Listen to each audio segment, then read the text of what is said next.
a posteriori. Preste atenção. Vou citar alguns.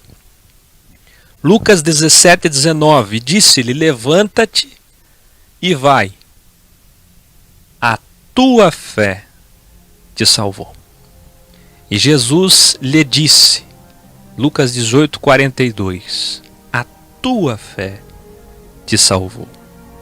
E disse à mulher: a tua fé te salvou, vai-te em paz. Lucas 7:50. E ele lhe disse: tem bom ânimo, filha, a tua fé te salvou, vai em paz. Lucas 8:48. E Jesus lhe disse: vai, a tua fé te salvou. E logo viu e seguiu a Jesus pelo caminho. Marcos 10:52. E Jesus voltando-se e vendo-a, disse: tem ânimo, filha, a tua fé te salvou. E imediatamente a mulher ficou sã. Mateus 9:22. E ele lhe disse: a tua fé te salvou, vai em paz e ser curada desse mal. Marcos 5:34. E agora, um texto que eu amo, preste atenção. Mateus 15:28. Então respondeu Jesus e disse-lhe: ó mulher, grande é a tua fé. Seja isso feito para contigo como tu desejas. E desde aquela hora, a sua filha ficou sã. Algumas observações importantíssimas. Desde aquela hora, hora do quê? E desde aquela hora a sua filha ficou sã, hora que ela desejou ser curada. Não vê ainda? Olha o verbo. Seja isso feito para contigo, como eu quero, como eu mando, como eu ordeno, como eu determino, com a minha fé, com o meu poder. O autor da vida tem todo o poder. O Deus em carne, Emmanuel, poderia fazer, e em muitos casos fez, eu já vou falar. Mas, em mais da metade dos casos, dos sinais de Mateus, Marcos, Lucas e João, nossos livros comprobatórios, nós temos Jesus dizendo: seja feito conforme a tua fé, e no caso dessa mulher, conforme tu desejas. O que é que você deseja? Que seja bom para o teu próximo, que seja bom para a eclésia, que seja bom para a salvação de vidas, que é o propósito da criação do homem. O que é que você deseja? As coisas serão feitas conforme tu desejas, desde que essas coisas estejam debaixo de alguns princípios. E aí que está o problema. O que quer dizer ser curada? Seja conforme tua fé. Olha que coisa extraordinária. Ser curada. Se você diz respeito a você, ao teu desejo, ao teu pedido, à tua fé, não tem uma interferência de Deus, mesmo que quem falou isso, quem professou isso e quem operou maravilhas naqueles dias como nunca antes nem depois, foi o próprio Deus em carne. Era Deus que estava ali. Era o próprio Deus, o Criador em carne. Entretanto, ele disse: seja conforme tua fé. Vou explicar esses princípios que começaram lá em Gênesis, no Bereshit. E daí porque os místicos, os índios e outros povos acham que Deus é a natureza. Preste atenção. Quando Deus criou o homem e a terra e tudo o que há,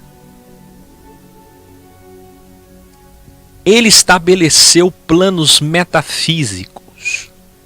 Se você estudar um pouquinho, e de tempo em tempo a gente volta nesse assunto aqui no programa, sobre metafisicalidade, e em breve eu vou trazer aqui uma especialista em física quântica. Se você falar com um físico, você vai descobrir uma coisa extraordinária. Que a maioria das coisas que existem, nós não vemos. Talvez mais de 70% das coisas que existem, nós não vemos. Elas existem. Ondas de som que estão chegando para você, ondas do micro-ondas, do calor do seu corpo, ondas que passam, atravessam seu corpo que é físico a todo momento, em todo lugar. Se você pudesse vê-los, enxergá-los, enxergar essas ondas agora. E essas coisas metafísicas. Esses materiais. Que materiais? Seres, poderes, tanto criados por Deus espiritualmente, como a ação deles metafísica, e como as coisas que sentimos e pensamos antes de executarmos e materializarmos, realizarmos, como é o caso da nossa antecipação cerebral, dos nossos projetos de vida. Então a gente pensa primeiro e depois executa. Veja, pensamento existe a todo momento na cabeça de 7 bilhões de pessoas. Mas é metafísico, não vemos.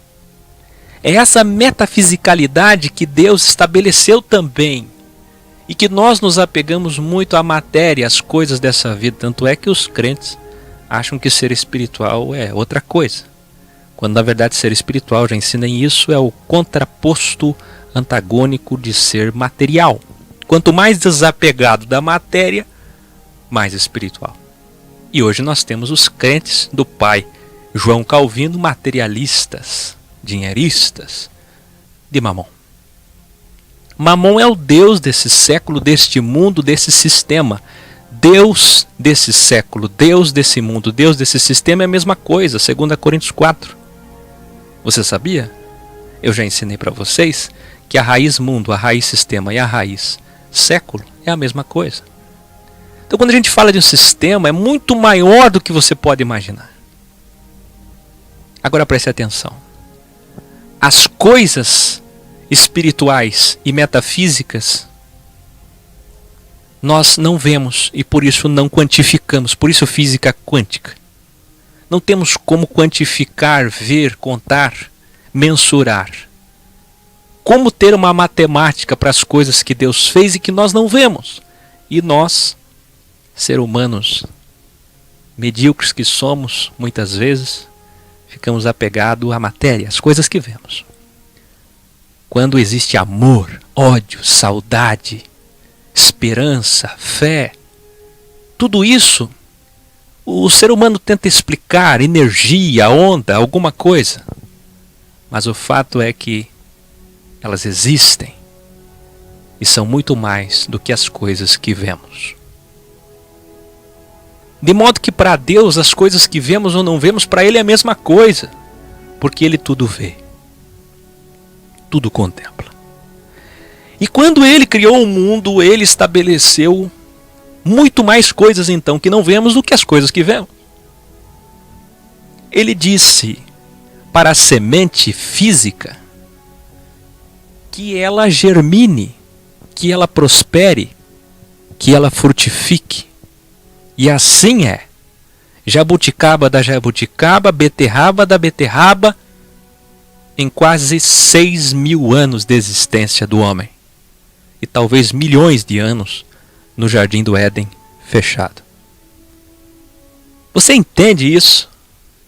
Assim também na metafisicalidade, aquele que planta, colhe. E na verdade as coisas que Jesus ensinou são princípios de vida, por isso que eu chamo a Bíblia não de Bíblia, mas chamo ela de livro de referências, livro de princípios.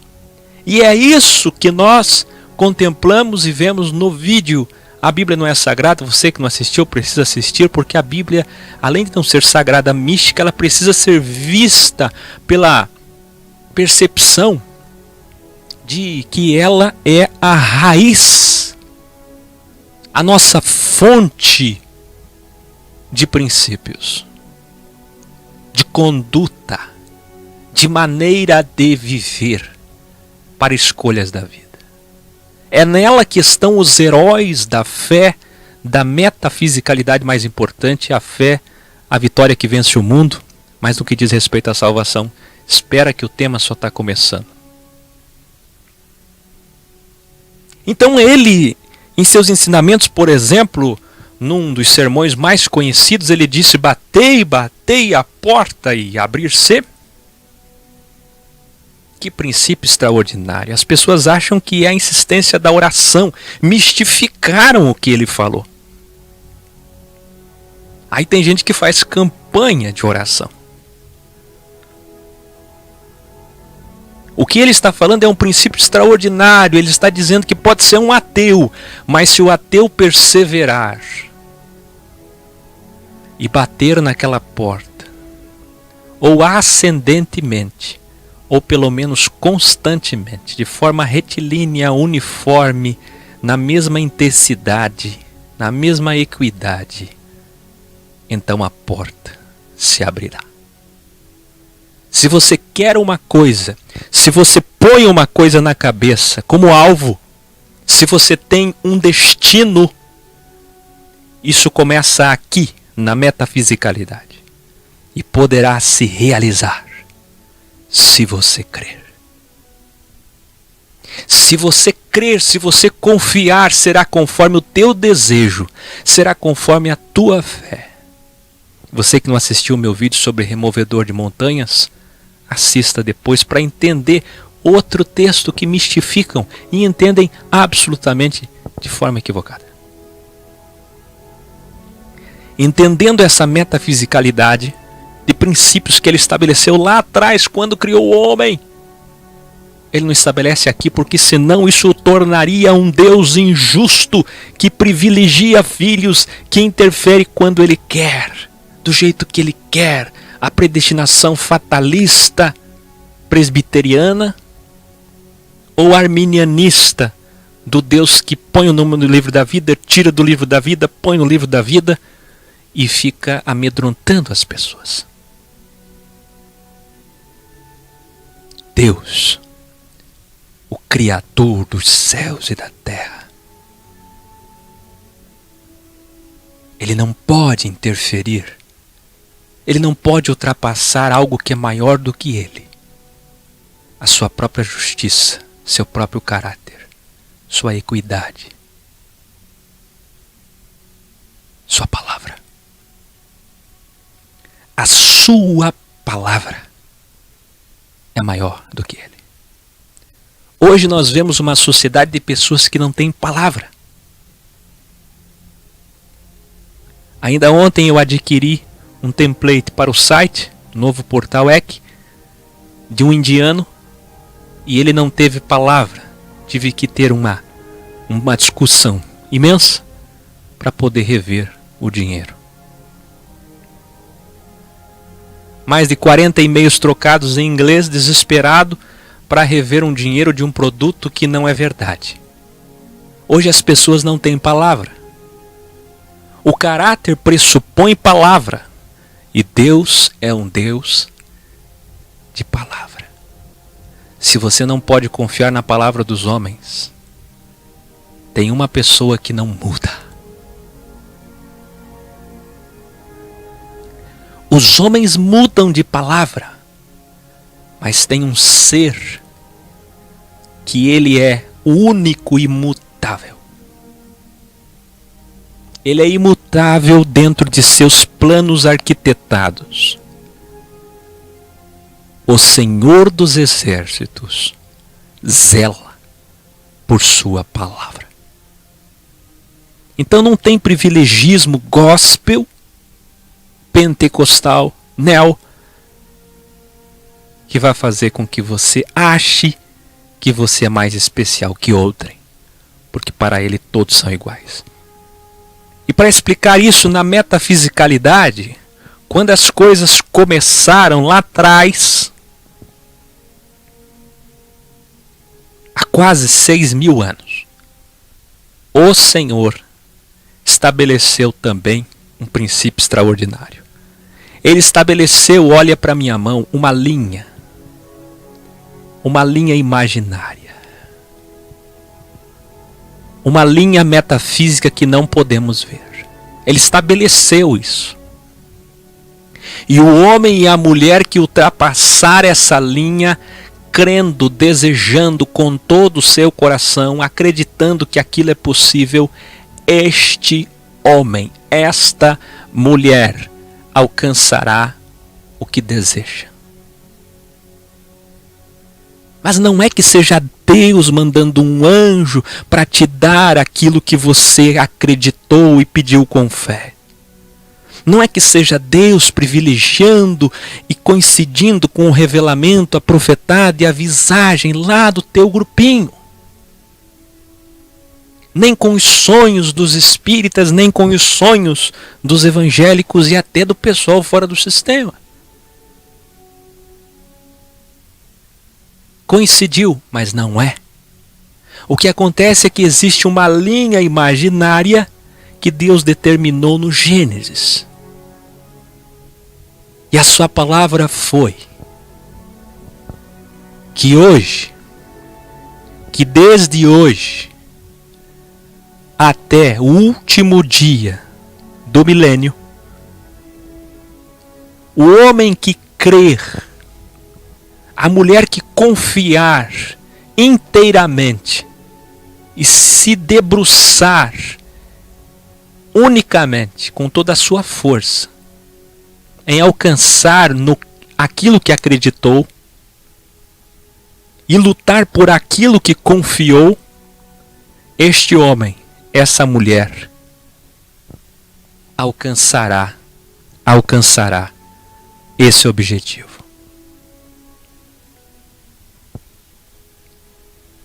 É uma linha imaginária, metafísica, mas ela existe. Aí as pessoas acham que foi o Espiritismo. Aí as pessoas acham que foi Vossa Senhora. Aí as pessoas acham que foi o pastor curandeiro. E os homens usam o nome de Deus, porque não tem palavra. E os homens usam o seu nome, a sua história, para ganhar dinheiro. Para dominar pessoas, satisfazer seu ego, construir impérios pessoais. Para ele e para a sua família. Como fez Corá, Acã. Como fizeram muitos no passado. Homens que no tempo da bênção ou maldição, você que não assistiu, assista. Tinham até o dom de profecia, como Balaão. Chamado para isso no ministério ainda existente, em vigor. O ministério de profeta. A tal ponto que a jumenta teve que impedi-lo, porque senão ele amaldiçoaria Israel. Aquele povo que nem se chamava ainda Israel. Mas o seu Yahudim foi protegido pelo próprio Deus interferindo, porque envolvia o seu povo errado, com uma jumenta e um anjo, com uma espada, dizendo para ele: você só vai falar o que eu mandar, porque existia bênção e maldição temporária.